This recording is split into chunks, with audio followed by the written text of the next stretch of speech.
Estimados amigos, estamos en una nueva edición de su programa Plataforma Democrática para analizar desde distintos puntos de vista los hechos más importantes acaecidos en la última semana.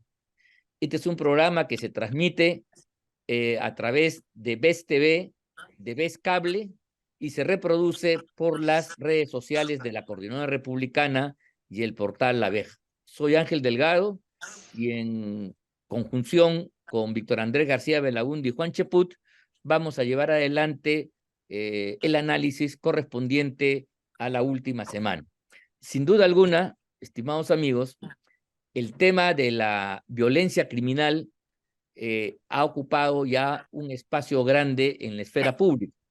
Y esto se ha expresado en una suerte de buquelización, con referencia a la experiencia de Salvador y el presidente Bukele, para poder enfrentar, digamos, el reto enorme que tenemos los peruanos en relación a el incremento peligrosísimo de la criminalidad. Yo tengo la idea que cuando se habla de plan Bukele, y sobre todo cuando las autoridades hablan de plan Bukele, están haciendo una referencia invertida de lo que pasa en la realidad, porque cada vez que se habla más de Bukele, en el fondo siento yo que hay una orfandad absoluta de planteamientos concretos, de medidas exactas, de acciones a tomar para poder combatir este flagelo que ya de muchos años atrás viene azotando a la gran mayoría de peruanos, pero que tengo yo la impresión que en los últimos tiempos, por distintas razones, el asunto ya se está desbocando y el gobierno en muchos casos está perdiendo el cordón y las riendas del asunto. Ese es el problema fundamental y por eso yo quisiera compartir con ustedes, sobre todo, la petición que ha hecho este último miércoles el presidente del Consejo de Ministros, Alberto Tarola, ha solicitado formalmente la delegación de facultades legislativas al Congreso para que se le dé por un tiempo determinado, creo que son 180 días, la facultad de legislar en materia de seguridad ciudadana. Ese es el debate que va a haber, supongo, en los próximos días, en la próxima semana, si es que es menester hacerlo. Ya hay algunas voces que dicen que sí, que no, algunos dicen que finalmente las herramientas que tiene el gobierno el día de hoy con la policía debería implicar llevar adelante algunas acciones. Y por cierto, la delegación de facultades, ustedes que son parlamentarios, es una alternativa. El Congreso le cede su potestad máxima, inherente, la de legislar al Poder Ejecutivo por cierto tiempo y en determinadas materias. Pero la otra forma también de colaborar en la formulación de normas es la presentación de proyectos de ley con carácter de urgencia, los cuales se debaten, esta es la ventaja, de cara al país en el seno del Parlamento y permite que a la sociedad civil y a la opinión pública participar, dar puntos de vista. Esa es la gran diferencia entre el debate parlamentario y cualquier formulación que se hace en el Poder Ejecutivo, que como ustedes saben perfectamente, se hace entre cuatro paredes, en un gabinete, y no trasciende hasta que ya el producto final está hecho y a veces es muy difícil ya revisar y retrotraerse. Bueno, sobre estos temas, yo quisiera empezar con Víctor Andrés preguntándole pues, su opinión sobre la buquelización de la problemática de la inseguridad ciudadana creciente en el Perú y luego le pasaremos la palabra también a Juan Chaput. Mi estimado Víctor Andrés, adelante. ¿Qué tal? Buenos días, buenas tardes a ti, a Ángel, por supuesto, y a Juan también. Es un placer siempre estar con ustedes. Yo quisiera, antes de hablar de Bukele, decir dos cosas que acabo de ver, que son temas que tratamos antes en estas mismas reuniones. Argentina se está desligando de la dependencia militar, de abastecimiento de, de- de pertrechos de guerra de Rusia. Porque Rusia ha demostrado en esta guerra con Ucrania que ya no es el ejército poderoso y técnico que había, sino un ejército más, y además no pueden por la misma guerra suministrar repuestos. El Perú tiene mucho armamento ruso. Entonces, que sea de advertencia esto para el Perú, para que empezar ya a deslindarse de Rusia como abastecedor de piezas y de armamentos soviéticos o rusos que hoy día son obsoletos y que además no van a tener buen mantenimiento y servicio por la propia guerra, ¿no? Por las propias dificultades que tiene Rusia para mantener su ejército y más aún, pues, mucho más para mantener armamento ruso fuera de Rusia, ¿no? Entonces, yo creo que eso es una alerta al gobierno que debe tomarse en cuenta. Pues bien, en el tema de Bukele, lo hemos dicho antes, estimado Ángel y Juan, en el sentido de que primero hay que darle apoyo a la policía. El 46% de los patrulleros no funcionan. El 80% de las comisarías de las 2000 y pico que existen no están interconectadas, no tienen internet o no tiene pues comunicación con el resto de las comisarías. No hay una central única de, de, de, no hay un banco de datos de los delincuentes, de los prontuariados, de los denunciados. O sea, no, o sea, hay que empezar a mejorar la policía por dentro, más que pensar en Bukele. Bukele es un tema interesante, muy interesante, pero es una realidad diferente. El Salvador entra dentro de la provincia o del departamento de Ica, tiene 7 millones de habitantes, ha hecho una gran labor ese señor, pero camino a la dictadura. Es una democracia que está dejando de ser democracia y camino a la dictadura. Va a ser una dictadura eh, con el manejo de todos los instrumentos del Estado y para hacer lo que ha hecho.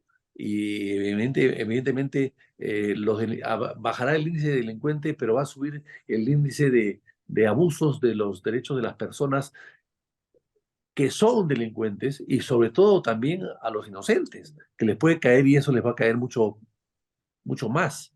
Entonces yo creo que el tema es hacer una reforma completa en la policía. Sobran policías en algunas comisarías, faltan en otras.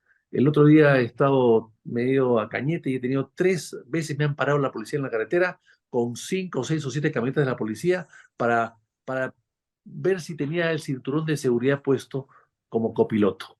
Bueno, pues o sea, para eso no vas a tener tantos policías en camino, ¿no? Habiendo tanto delincuente por allí y tantas asaltos, invasiones de propiedad privada que no se solucionan, que la policía no lo soluciona. Entonces yo creo que hay que hacer una reforma y antes había una policía de investigaciones que tenía 20.000, 25.000 miembros, investigaban. Hoy día esa policía desapareció y hay 5.000 o 6.000 policías que investigan. O sea, hemos reducido el ámbito de la investigación que es fundamental para prevenir el delito. Y finalmente hemos eliminado la Guardia Republicana que dependía del ejército y que cuidaba locales públicos. Hoy día la policía gasta muchos recursos en cuidar locales públicos y no se dan abasto además tampoco, ¿no? Y las fronteras. Entonces yo creo que hay que hacer una revisión de lo que se ha hecho en los últimos 20 años en seguridad, la famosa unión de las policías en Policía Nacional, yo creo que hay que hacer una evaluación costo-beneficio de lo que ha significado en 20 años, qué pasó, si hemos en 30, qué pasó, si hemos logrado algo, si hemos mejorado, si la seguridad ha mejorado o ha empeorado con esta famosa unión de las policías, y finalmente modernizar la policía a través de quizás traer un equipo, así como se trajo para formar la Guardia Civil a la Policía Española en los años 20 con Leguía, quizás traer un equipo de expertos que puedan hacer que nuestra policía sea mucho más eficiente, tecnológicamente actualizada y con los recursos suficientes para poder formar a gente. Y finalmente, ayudar a las escuelas de formación que están abandonadas de la propia policía. Y finalmente, para terminar, si no hacemos una gran cárcel como la que tiene Bukele, no podemos hacer absolutamente nada, porque ya la cárcel hoy día están tuburizadas y lejos de ser centros de reclusión y de, digamos, recuperación de la moral y de las y del respeto a la ley, se convierten en verdaderos antros que fomentan o que profundizan el delito en vez de readaptarlos a los señores que entran ahí para que vuelvan a la sociedad a ser buenos peruanos. Entonces yo creo que todo eso es más importante, a mi modo de ver, y más necesario que un plan Bukele. Bien, entonces, doctor Andrés, muchas gracias por tu intervención. Entiendo yo que hay un conjunto de tareas que se han planteado de antes, que no se vienen haciendo y que deberían ser puestas en primer término antes que hablar de soluciones mágicas como apelar a Bukele, que efectivamente es una realidad muy propia, muy circunscrita, pero además puede tener otro tipo de consecuencias que también como país tenemos que pensar. Juan, ¿cuál es tu opinión al respecto? ¿Cómo ves tú el debate que se viene dando en torno a la seguridad de los ciudadanos? Adelante. Igualmente un saludo a la audiencia, a ti Ángel y a Vitocho, por el placer de estar nuevamente con ustedes. Mira, yo creo que definitivamente no se ha hecho un debate lo suficientemente profundo como para poder establecer cuáles son los requerimientos de seguridad de nuestro país. Sí es cierto de que existen una serie de problemáticas que han sido identificadas por la policía, pero lamentablemente no puede enfrentar por la ausencia de recursos. Y he allí la principal diferencia que hay con lo que se denomina el Plan Bukele. El Plan Bukele se maneja sobre un trípode conformado por lo siguiente. En primer lugar, determinación política. Es decir, hay la voluntad política de apoyar a las fuerzas policiales y armadas, porque se ha hecho un contingente especial para combatir al pandillaje que está completamente identificado con líderes claramente establecidos como las maras. En segundo lugar, dotación de recursos. Es decir, viene la decisión política, se le brinda todos los recursos, tanto logísticos como de capacitación, de personal, ¿no? Para que de esa manera la policía pueda efectuar un trabajo adecuado. Y en tercer lugar, la anticipación. ¿En qué consiste la anticipación? En determinar a través de la inteligencia dónde se van a cometer los actos de barbarie. Vitocho decía hace un rato que es necesario repensar el tema de la policía sobre la base de lo que significó en su momento la división entre Guardia Republicana, Policía de Investigaciones y la Guardia Civil. En efecto, Bukele empezó por lo primero, que fue brindar de capacidad de inteligencia a la policía para que de esa manera pueda identificar. Él no les dio de frente recursos, él no decidió a partir de ahora se les cuadra a estos señores, se les mete pesos, no. Decisión política, voluntad y capacitación en materia de inteligencia. Dotó la dimensión geográfica de El Salvador, les permite, son 25.000 kilómetros cuadrados, les permite, y lo compacto que es en términos de urbanidad, le permite tener cámaras en todas partes y un servicio de drones muy eficaz, cosa que no se podría hacer acá en el Perú. Entonces eso le permitió a ellos identificar y anticiparse a hechos delictuosos. Y luego, digo que no ha habido un gran debate por la sencilla razón de que se plantean soluciones que nos demuestran que no hemos aprendido del error. Por ejemplo, querer tener planes buqueles distritales, ¿no? Sí, pues. Mira, en el Callao se hizo ya eso. ¿Y qué significó? La dispersión de la delincuencia a los distritos aledaños. Y al final no funcionó. Acá el tema es integral en toda la ciudad y el protagonismo lo tiene que tener el ministro del Interior y no el señor López Aliaga ni ninguno de los alcaldes, que no niego que pueden tener una voluntad, pero definitivamente ese es un tema exclusivamente el ministro del Interior. Y no hay posibilidad de un plan Bukele o plan Boluarte, y es que tenemos el antecedente que cuando las papas quemaban, la señora Dina Boluarte y el señor Alberto Tarola se lavaron las manos, en lugar de respaldar a la policía, le trasladaron la responsabilidad política. Y ojo, en la delegación de facultades hay un artículo peligrosísimo que es el de eliminar la responsabilidad política de los funcionarios y que recaiga todo el peso en la policía. Eso va a ser desmoralizador en lugar de una reforma.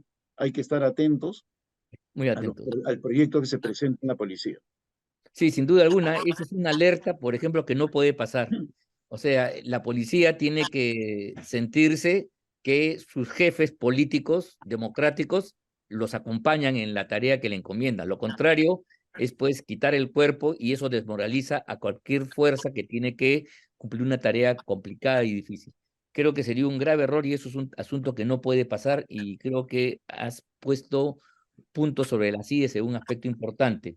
Y por cierto, señalar de que aquí hay una suerte de desviación, ¿ah?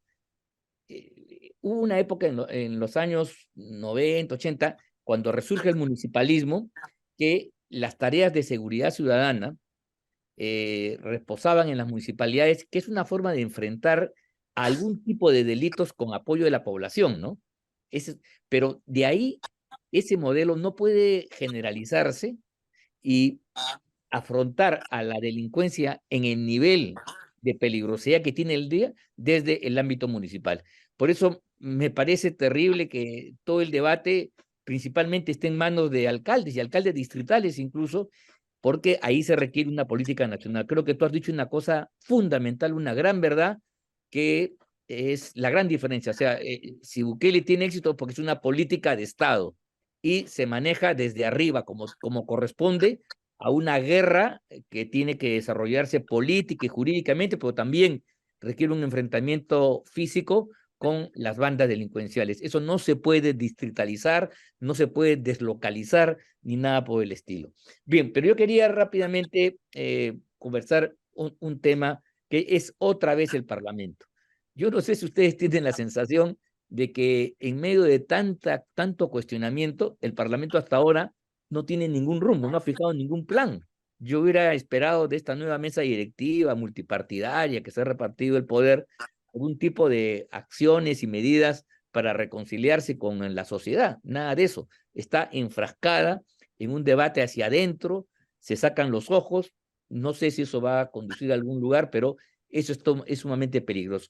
Y además, esto en un momento en el cual otra vez tenemos el tema del sistema interamericano, esta vez la Corte ha decretado la admisibilidad de una demanda presentada por Polay, estuvo un tiempo presentada primero en la comisión y de acuerdo al procedimiento, cumplido un trámite, pasa y la Corte ya la judicializa. Entonces, sobre estos dos aspectos yo quisiera conocer las opiniones de ustedes dos. Empezamos por Víctor Andrés. Estos dos aspectos, el tema del Congreso, ¿no? ¿A dónde va? Y el asunto de para muchos una nueva amenaza a la soberanía y sobre todo a la lucha para afirmar la democracia contra personajes que han tenido, pues sin duda alguna, una práctica terrorista muy negativa para el interés nacional. Víctor Andrés. Bueno, el Congreso, yo creo efectivamente el Congreso tiene que tomar una decisión respecto a su presidente. No puede haber un presidente tan cuestionado. No puede haber un presidente. El Congreso es el primer poder del Estado. El primer poder del Estado no puede tener un presidente cuestionado. Es un poder que legisla. No puede tener un presidente cuestionado porque no le da garantías ni ejemplo a la ciudadanía.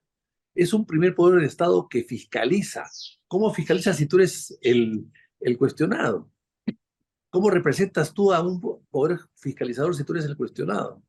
Y finalmente, ¿cómo representas tú al voto popular, a la soberanía del pueblo, si tú eres una persona cuestionada? No, no, no, eso es inaceptable. Eso le hace un daño tremendo a la democracia, le hace un daño tremendo a, bueno, por supuesto, al partido que lo puso, ¿no? Y a la mesa directiva del Congreso. Yo creo que eso hay que solucionarlo rápidamente. Ahora bien, en el tema de la comisión, me preocupa que nos hayamos enterado recién ahora, parecería que por Delia Muñoz, parecería que ha habido esta demanda o esta presentación de demanda ante la comisión en marzo del 2022 Mm. y recién nos hemos enterado todos nosotros. Y lo que se dice son cosas absurdas, ¿no? Se dice que Polay dice que no debe ser juzgado por terrorismo, porque su organización tuvo la finalidad política de cambiar el orden constitucional y político. Pero claro, ¿cómo lo hizo? El tema es cómo lo hizo. Claro. Y porque no tuvo el interés de crear la zozobra, dice, zozobra y temor a la población. Caracho, pero ¿y las bombas, los secuestros? Hay que recordar que acá murieron secuestrados en sus cárceles doradas, que eran unas cajas de madera o de ladrillo. eh, eh, David Bayón Vera, y después eh, Antonio Miyazato. Entonces, y muchos más que salieron traumados de esas cárceles, y él se queja de que está encarcelado en la base naval del Callao, que es un hotel de 5 estrellas, al lado de las Cárceles del pueblo. cárceles del pueblo que eran, pues, ¿Qué se llamaban? Cárceles del pueblo. cárceles del pueblo que eran realmente nauseabundas. Entonces, yo eh, creo que el MTRA, que no es cierto, que no ha producido pues los muertos inmensos que produjo el Sendero, pero también ha producido muchos muertos. Según la Comisión de la Verdad, que yo no creo mucho en sus cifras, el 1.8 de los 70.000 muertos murieron de las manos o bajo responsabilidad del movimiento revolucionario Tupac Amaru. O sea, estamos hablando pues de 10.000 personas, no, perdón, de 1.000 personas, de 1.000 personas. Bueno, de todas maneras es un montón. Entonces, Claro. yo no Mataron a López sé, Albújar, no te olvides tú, a hubo López magnicidios, Albújar, por supuesto, me está olvidando de hubo López Albújar, que lo magnicidios, mataron sin magnicidios. piedad. O sea, una cosa espantosa cuando ya era un militar retirado. Porque él había participado de una captura antes en Junín, en las Pampas de Junín, de una columna del MRA. Entonces yo creo que eh, me parece que la presentación no hay que darle, como ustedes dicen, no hay que darle mucha importancia. Hay que darle importancia si después gana en la corte de San José, gana lo que pide. Eso sí sería peligrosísimo. Mientras ha presentado la denuncia, ha sido admitida, esperemos que sea rechazada más adelante durante el proceso mismo. Pero me parece que sería espantoso que pueda obtener lo que quiere. Hay que recordar que está encerrado en la base naval porque él se escapó con, eh, con El túnel. 47 presos. Se escapó el año 90 en un túnel. O sea, por eso es que está, pues, de alta peligrosidad. O sea, todo lo que dice es debatible fácilmente y con pruebas. ¿El Estado se habrá defendido bien? ¿Se defenderá bien? Esa es la gran pregunta que tenemos que hacernos nosotros. Pero de hecho, me parece que debemos preocuparnos en una buena defensa y de preocuparnos en todo caso si es que gana en sus aspiraciones y en sus denuncias, ¿no? Eso sí sería fatal para el Perú y para la presencia del Perú dentro del sistema interamericano de derechos humanos, ¿no? Sí, muy bien, Víctor. Totalmente claro tu análisis. Solamente a manera de aclaración, los amigos que nos están viendo y escuchando, decir que de acuerdo a las reglas procesales del sistema interamericano, los particulares, las personas, cuando quieren recurrir a la Corte, tienen que primero presentar la demanda ante la comisión, ¿no? Que es un cuerpo, si bien hay abogados, no es un cuerpo jurisdiccional.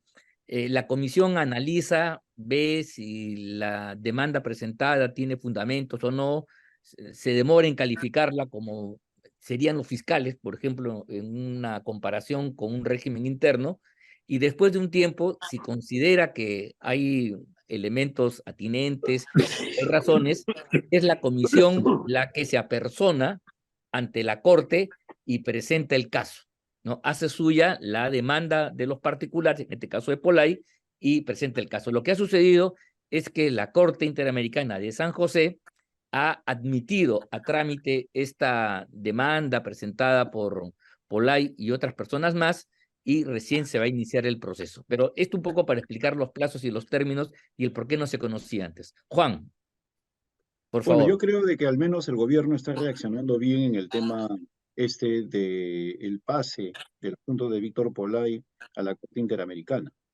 He tenido la oportunidad de escuchar al ministro Daniel Maurate, que acaba de reunirse con el procurador y se le va a brindar todos los recursos jurídicos y presupuestales necesarios para que acometa una buena defensa. En ese sentido, creo yo, Está bien.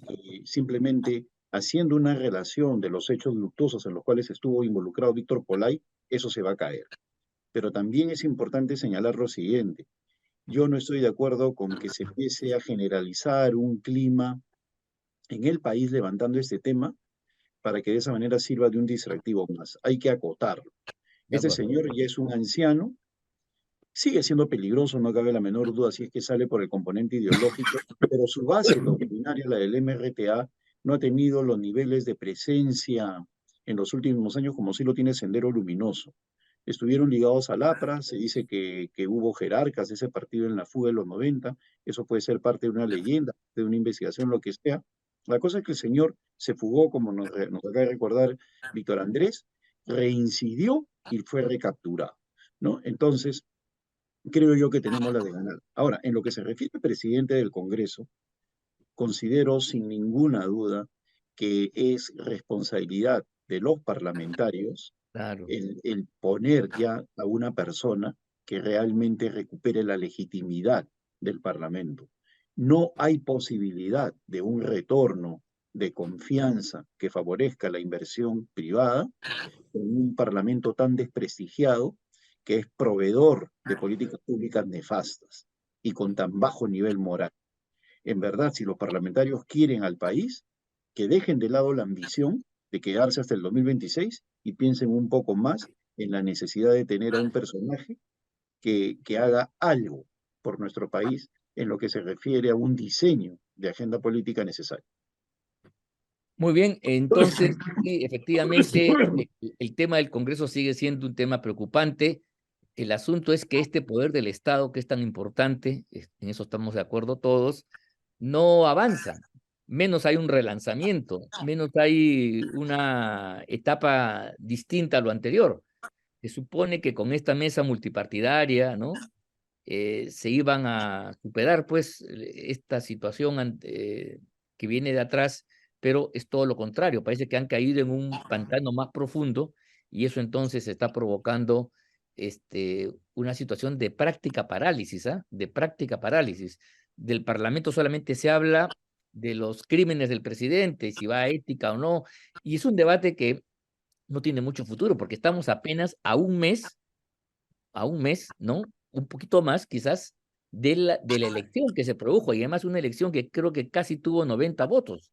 Entonces que después, yo no creo que los parlamentarios no hayan conocido los antecedentes, no hubieran sabido quién era, y entonces es difícil que se pueda producir un cambio. Además, como dijimos la vez pasada, no es el problema de Soto, sino son los Sotos que hay mayoritariamente en el Parlamento, los que finalmente han votado por alguien que los representa, y el señor Soto los representa. Bueno, hemos llegado al final de nuestro programa. Yo quiero agradecer a todos ustedes, amigos, que nos siguen semana a semana y decirles que volveremos la próxima con nuevos análisis sobre lo ocurrido más relevante en los próximos 7 días. Muy agradecido y nos vemos la siguiente semana. Hasta la próxima.